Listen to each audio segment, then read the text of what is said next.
Hi, this is Sue Scavlam, and we're going to talk about being or not being an energy vampire. Now, this is specifically for people that are giving out of their own energy to take care of others. And it's practice. So it's not an all or nothing. You can mess up and try again tomorrow. I promise it will be okay. The first thing that you can do to not be an energy vampire is to communicate your needs before you're hurt or before you hurt others, because as we all know, hurt people hurt people. So being vulnerable instead of being passive aggressive isn't being a victim. It's it's not just showing your past pains from uncommunicated needs. It is not letting things go by and having them build up inside of you and then hurting people because those needs were not met. You avoid being a passive aggressive kind of vampire by communicating before you're hurt or before you hurt others and communicating your need and not just your pain. And I know that sounds a little strange because we're really good at identifying our pain, but not the need that it stems from. So sometimes you have to look past the pain yourself and go, why am I hurt? What is this really about? It's not just about the dishes or it's not just about XYZ. It's because a need in my own heart is not being met. And what does that look like?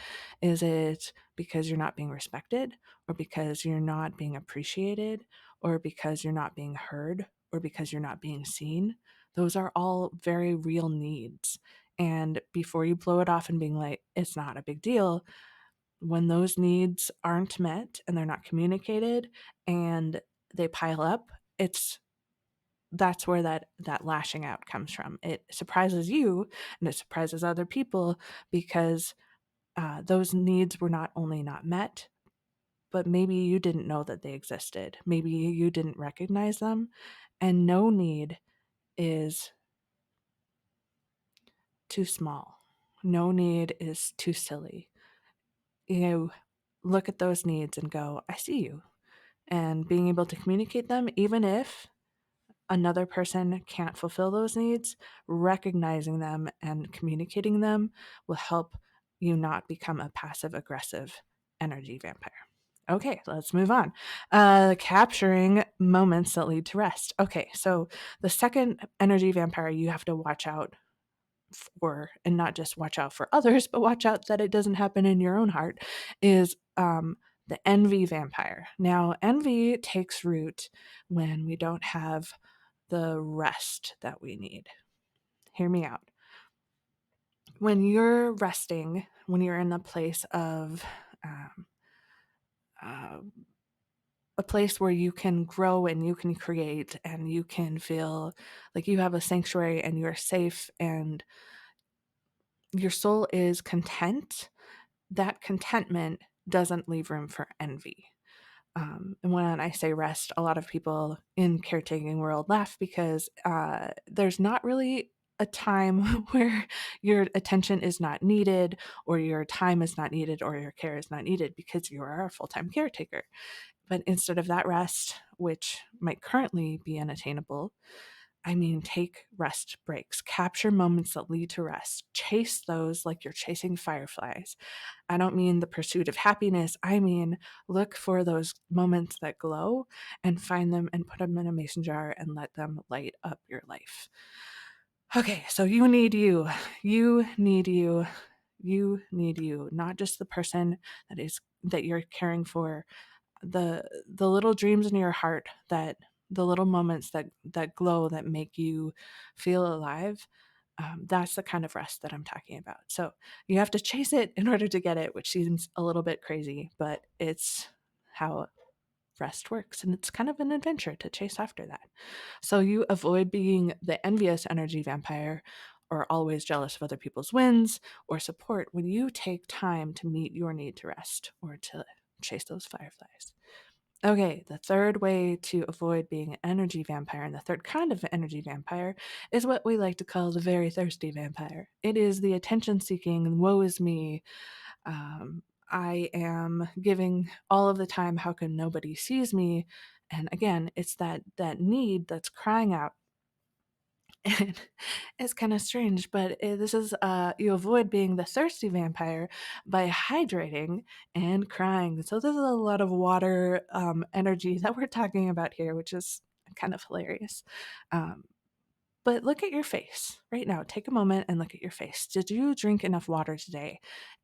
Is the skin under your eyes puffy or dry? Are your hands feeling a little cracked? Are your is your skin feeling a little stretched and just too tight? Are you holding on to more than emotions in the inside? And so whether you're feeling like you're giving out so much that you can't cry because your body is trying to hold on to all of its water that it can, or you're not filling up your own well. You're not recharging, you're not rehydrating. And now this might be as simple as like just go drink some water. Please, please stop what you're doing and go drink some water for real. It's going to help a whole lot. But it's also, do you let out the pressure from being overwhelmed inside? Does your inner voice tell you to pull it together in front of everyone, every minute of every day? Or do you have that one person you can tell your troubles to and that you can listen to theirs in return? For me, I have a group chat going with friends that don't live in my city, but dang, they know everything that is going on, even if it's the ugly stuff of guys, I just don't even like XYZ right now, or I wish I could take a break from being a caretaker, or I mean, they have been with me through thick and thin. This is not a new group of friends. This is an established group of friends that we have been there for each other. So it's reciprocal. I am not just going, oh, my life is so bad. Because it's not. It's got amazing moments in it. But they are also the people that I know that when I tell them what's going on, I can be completely honest. I do not have to put a positive spin on it. I can give them the bald truth of this really sucks. I've cried so much this year that I feel like I don't have any tears to give. And they understand. They aren't going to try to tell me to fix it with yoga or meditation, although those things are very helpful to many people. And I also use them. But in the moment, they're going to listen, they're going to hear me, and I'm going to feel seen. And being able to both hydrate, pour into yourself, and cry, let out the pressure. It's like that deep cleansing breath, honestly. Only think about it as when that need is met, when you are both seen and heard, you don't feel the need to be an attention-seeking vampire by filling that need with hydration and crying. All right, those are my 3 ways to avoid becoming 3 different sorts of energy vampires. I hope you enjoyed it.